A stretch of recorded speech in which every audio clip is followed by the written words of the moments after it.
I thought we were just having a quiet Sunday breakfast when Daniel slammed his fist into the cabinet door so hard the wood splintered.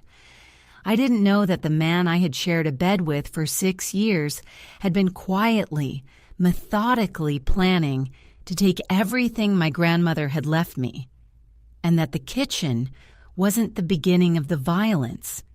It was the announcement of it. The crack echoed through the apartment like a gunshot. My coffee mug was still warm in my hands, steam curling toward the ceiling, and I remember thinking, absurdly, this is happening. This is actually happening.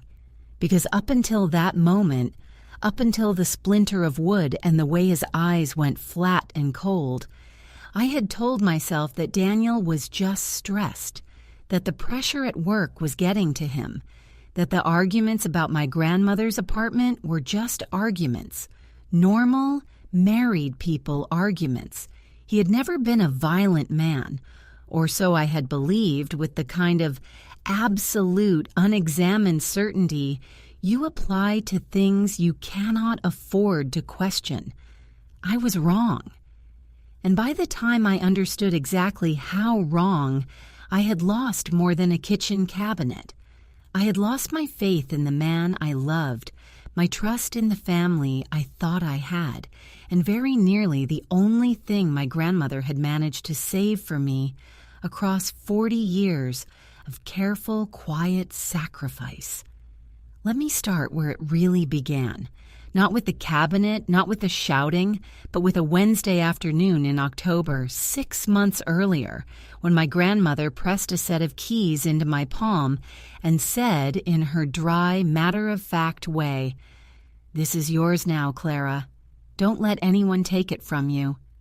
I remember the weight of those keys, old, slightly tarnished on a plain steel ring.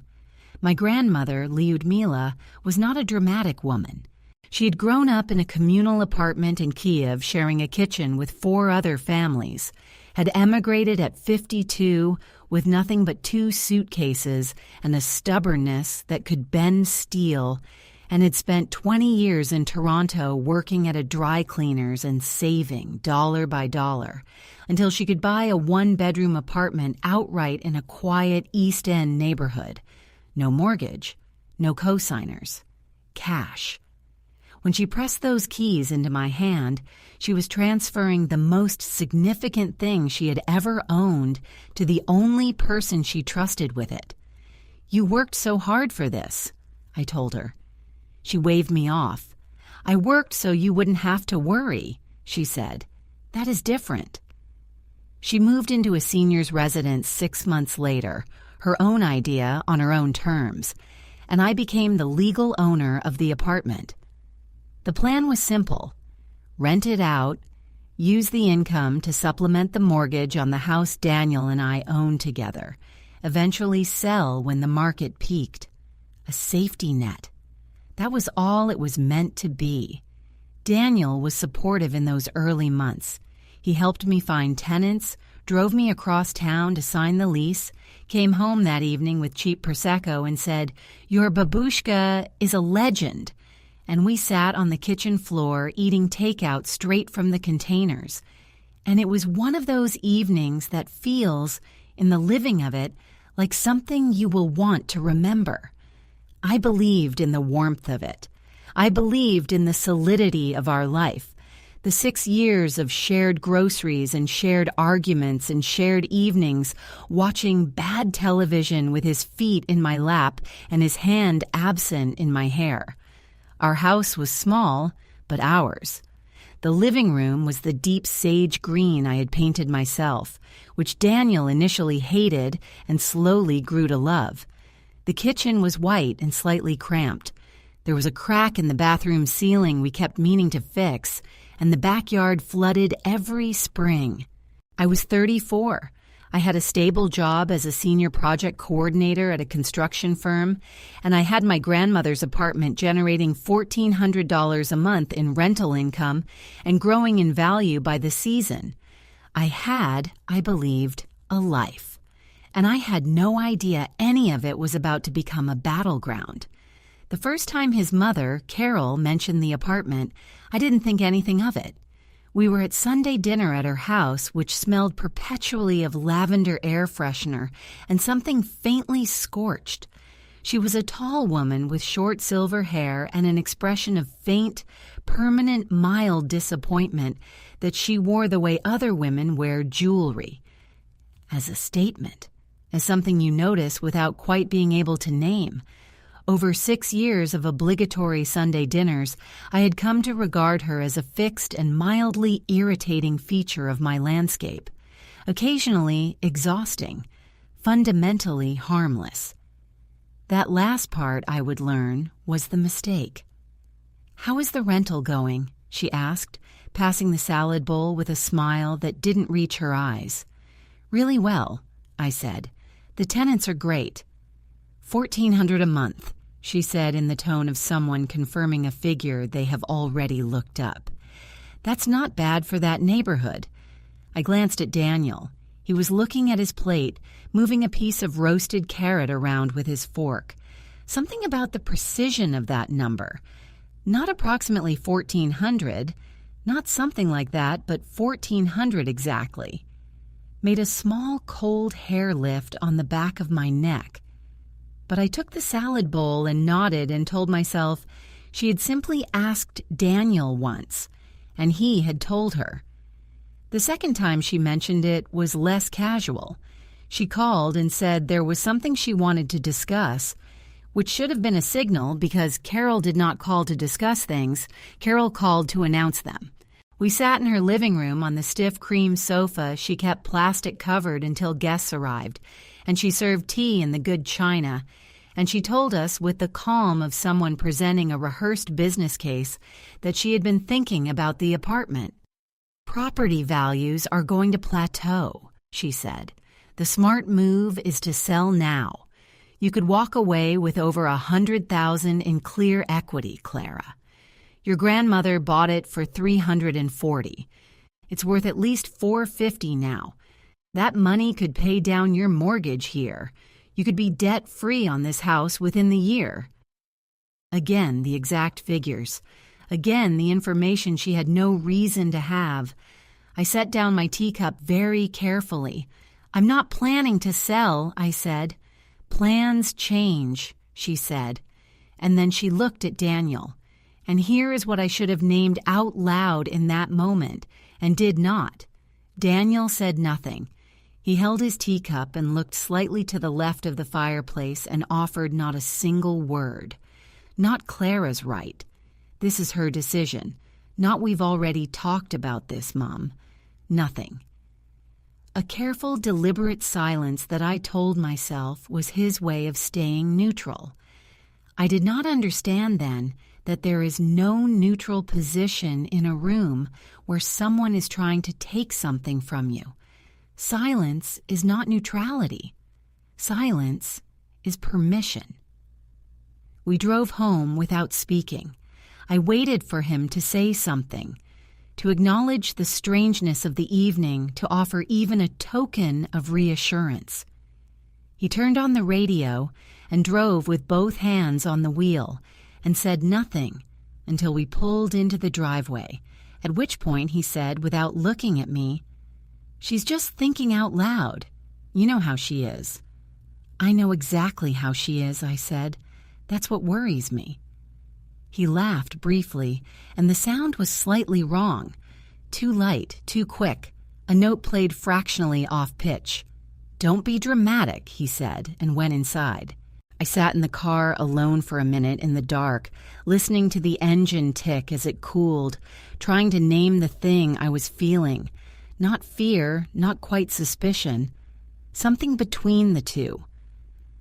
A low, persistent dissonance, like a sound just outside the range of hearing that you feel more than you hear.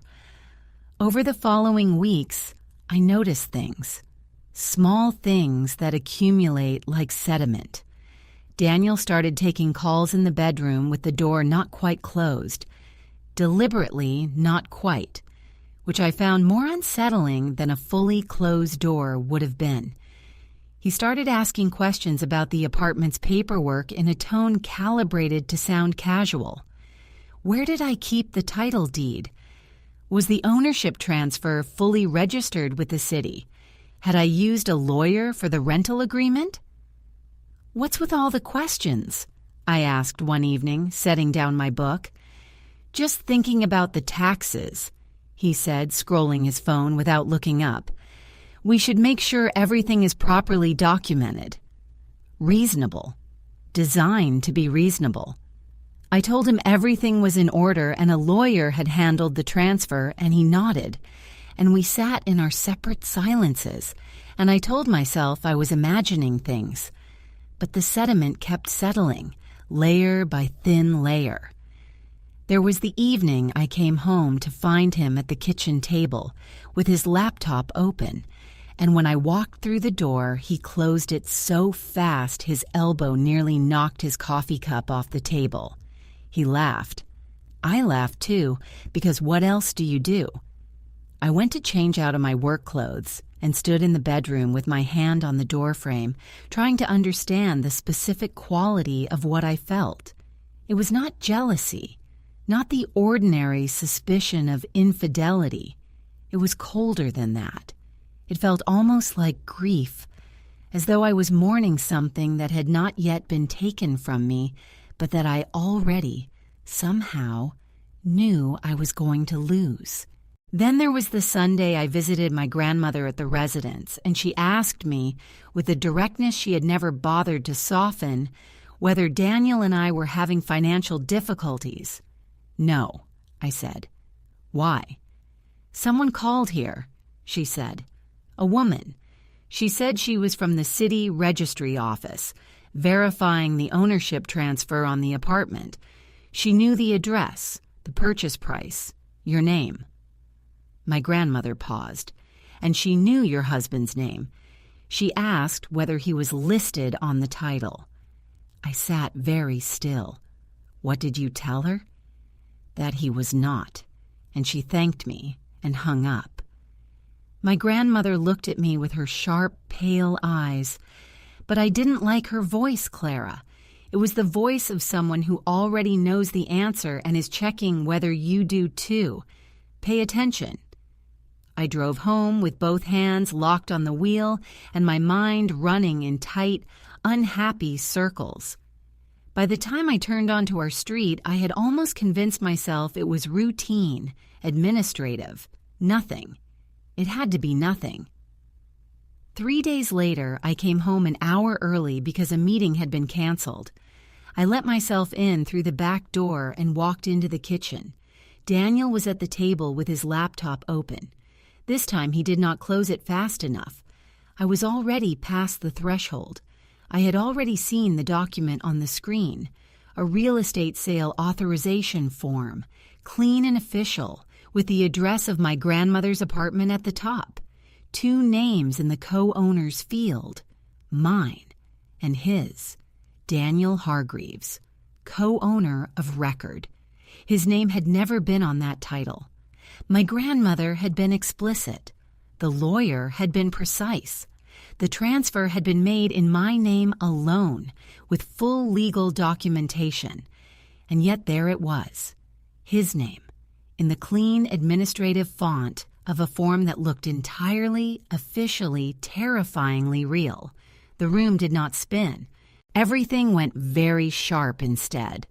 The grain of the kitchen table, the gray edge of the laptop, the slight hardening of his jaw as he looked up and saw me looking, his expression cycling through relaxed and careful and calculating in the time it takes to draw a breath. "Clara," he said. My voice came out very quiet, very level. "What is that?" He closed the laptop. Not an explanation, not an opened screen, just the flat, deliberate action of closing it, which was, I would think later, the single most revealing thing he could have done. An innocent man opens the screen and says, "Oh, this, let me explain." He closed it. "It's nothing," he said. "My mother found a template online. She's been looking into the process."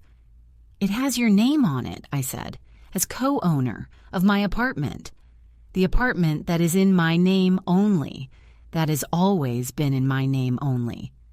She knows a buyer, he said, and his voice shifted. Smooth now, practical, reasonable. The voice I recognized from disagreements he had already decided how to win. A serious buyer, $460, maybe $470. We take that money and we pay off this house entirely. We're free and clear, no mortgage. Doesn't that make sense? The apartment is just sitting there, Clara. The apartment is generating income, I said. The apartment is mine. My grandmother gave it to me, and your name should not be anywhere on any document related to it. We're married, he said. What's yours? Don't, I said. He stopped. The refrigerator hummed behind me. Outside, a car moved slowly down the street. The late light lay in cold, flat rectangles on the kitchen floor, and I stood in one of them and looked at my husband. The familiar architecture of his face, the jaw I had kissed 1,000 times, the eyes I had believed were honest. And I thought, with a clarity that felt almost surgical, how long? How long have you been building this right behind me, in the space I thought was ours? He didn't answer me that night.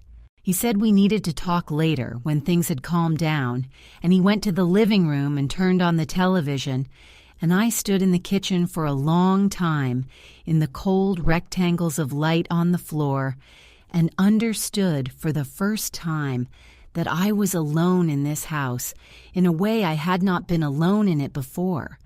I did not sleep. I lay on my side of the bed and listened to Daniel breathe, steady and slow beside me, and I turned each piece of evidence over in my mind the way you turn a stone in a creek to see what lives underneath. By 3 a.m, I had a picture.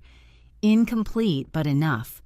Enough to make my chest feel like a fist had closed around it and refused to let go.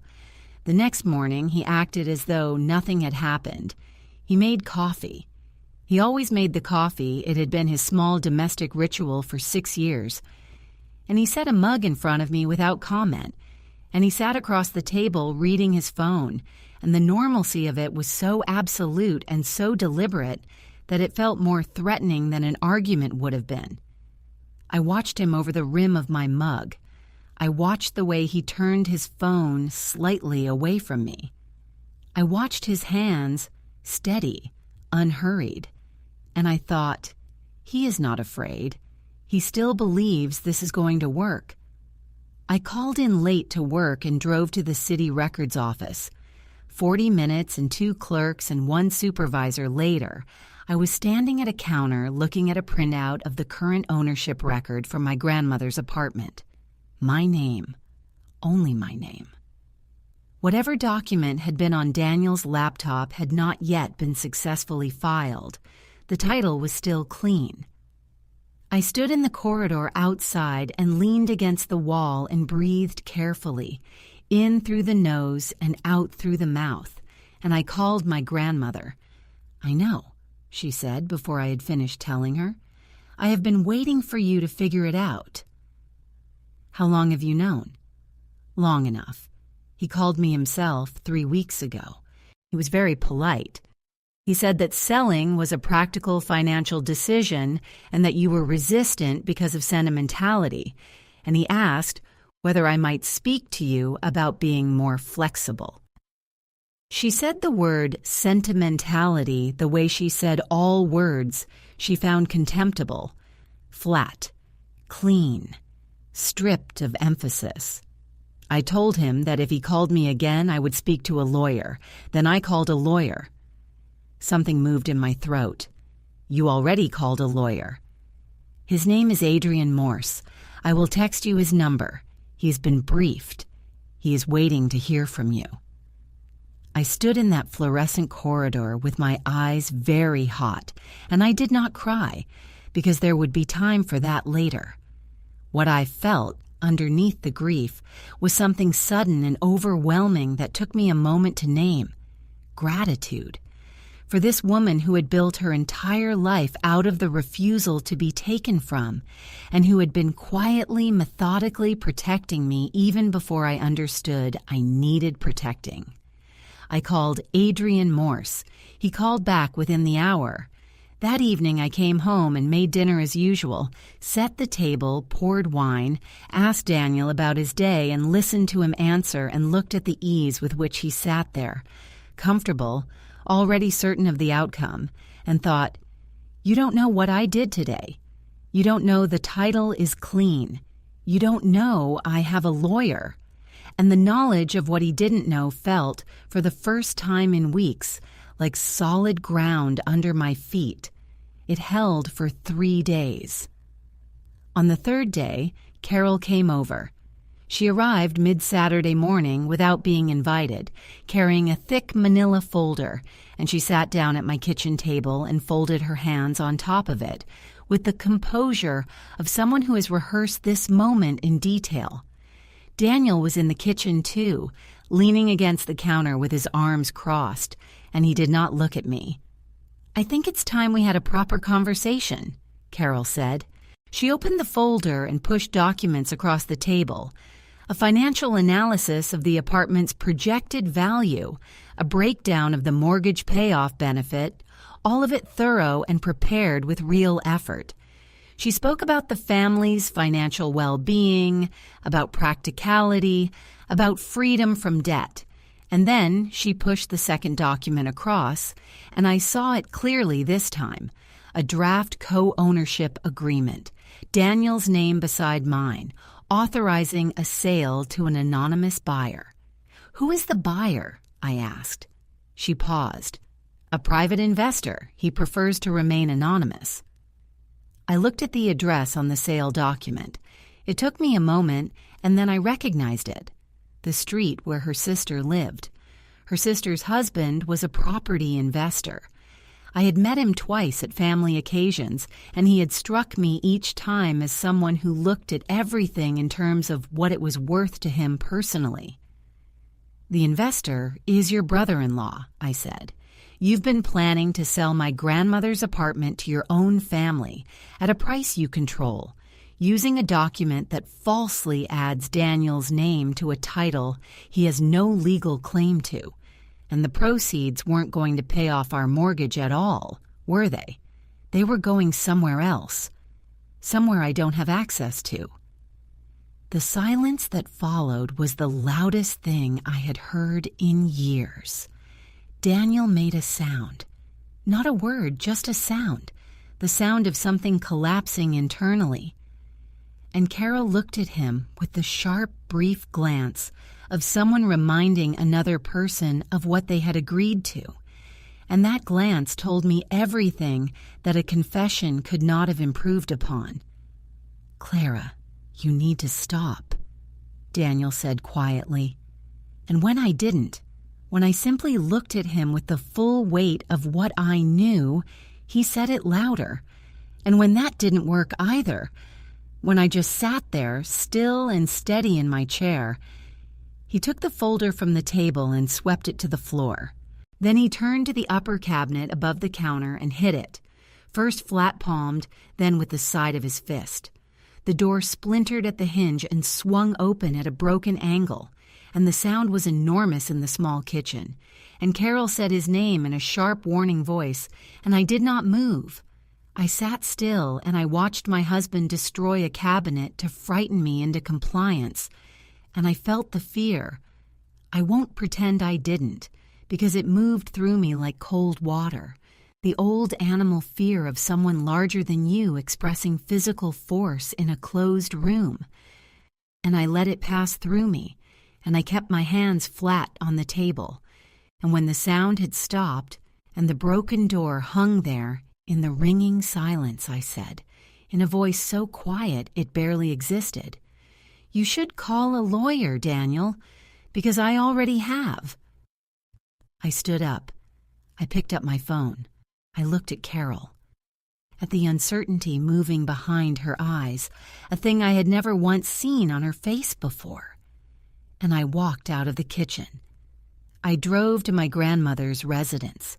I sat with her for 2 hours and told her everything, and she listened without interrupting. And when I finished, she was quiet for a moment, and then she said, "Good. Now we work." Adrienne Morse was thorough and methodical and entirely without sentiment, which was exactly what I needed.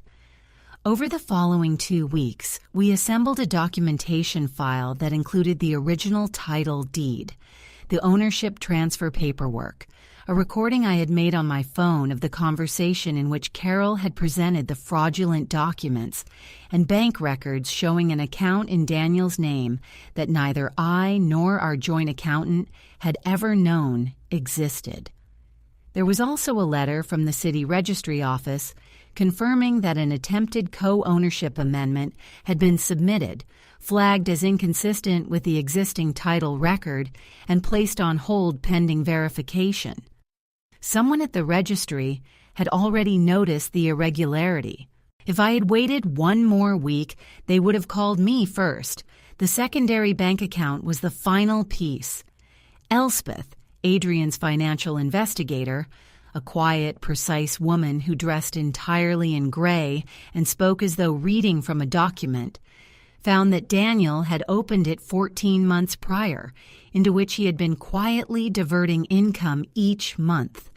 Not a dramatic amount. Enough. The account was in his name only. The address listed on the account was his mother's house. 14 months. He had been building this for 14 months. The Prosecco, the kitchen floor, the kiss on my temple. He'd already started by then. The planning had begun before I even had the keys properly in my hand. I won't say that didn't hurt. It hurt in a precise, specific way I still don't quite have words for. The betrayal of a stranger is one kind of wound. The betrayal of someone who laughed in a way you trusted, who made the coffee every morning for 6 years. That is another kind entirely, the kind that takes much longer to fully catalog than it does to sustain. But I had other things to do first. Adrienne filed the formal complaint with the Ontario Real Estate Regulatory Authority. Carol's brother-in-law, upon receiving a letter from Adrienne informing him of the documentation on file, sent his own lawyer a letter declining all involvement in the transaction, effective immediately, with apologies. The carefully constructed buyer evaporated within 48 hours. Carol did not call me. She simply contracted, retreating into a silence that I found, after everything, almost restful. The regulatory complaint resulted in a formal finding of attempted fraudulent title manipulation, entered into the public record against Daniel's name, permanent, public, attached to every future property and financial transaction he would ever attempt, a clean, quiet consequence, like a stone dropped into still water, invisible at the surface, but there forever. Daniel moved out the week the complaint was filed. He took his clothes, the bedroom television, a box of kitchen items, and his car. He did not take the coffee machine. I noticed that. I still don't know exactly what I was supposed to feel about it, and I have decided that is all right. Not everything needs to resolve into a clean emotion. My grandmother's apartment is still mine. The tenants renewed their lease. The value went up again in the spring, as it tends to do. That was 11 months ago. It is autumn now, and the maple in front of my house has gone that particular shade of deep red-orange that makes the living room light go warm and amber in the late afternoon. I am sitting in the sage green room with a cup of coffee I made myself, and my grandmother called this morning to report that she had beaten everyone at her residence at cards again, which she mentioned with the satisfied brevity of someone who considers victory a baseline expectation. The crack in the bathroom ceiling has been fixed. The backyard still floods every spring, and I have made my peace with this. I think sometimes about the cabinet, about the sound it made, about sitting there and not moving. Not because I wasn't afraid, but because I understood that fear is not the same as surrender, and the two only become identical if you allow them to. My grandmother knew this before I was born. It took me 34 years and a falsified document and a broken cabinet door to learn it properly. She gave me the keys, and I kept them. That is the whole story, and the only ending it was ever going to have.